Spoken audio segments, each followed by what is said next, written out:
po tayong nais na bigyan ng pag-recognize. Okay? Pag-recognize, meron sa ating ipinadala na isang infographics na gawa ng isang estudyante na ito daw ay project nila sa school. Ito ay galing kay Jamin Rain Quizon ng Cebu.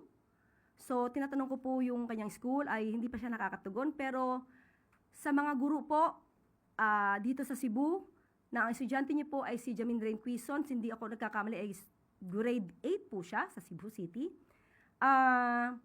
Maganda po na ganito po ang nagiging project ng ating mga kabataan, kung saan ipinapakita ang pangangailangan para sa pagrespeto sa ating mga kababayan at kung paano maiiwasan ang fake news. At pati yung pagbubuli ng kapwa estudyante o kung sino man.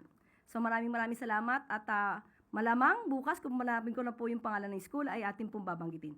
Ito pa ay school sa Cebu City kung saan nag-aaral si Jamin Rain Quizon. So, muli, gusto kong sabihin po sa ating mga mahal na guro, wala po na magbumula sa akin, sa palasyo, na kayo po ay sisisihin. Saludo po kami sa inyong ginagawang pagtuturo sa ating mga kabataan at magiging katuwang po kayo ng pamahalaan upang kalabanin natin ang gumagawa ng mali na siya nakaka-impluwensya or maaari maka-impluwensya sa ating mga estudyante. Maraming salamat. At bago tayo magtapos,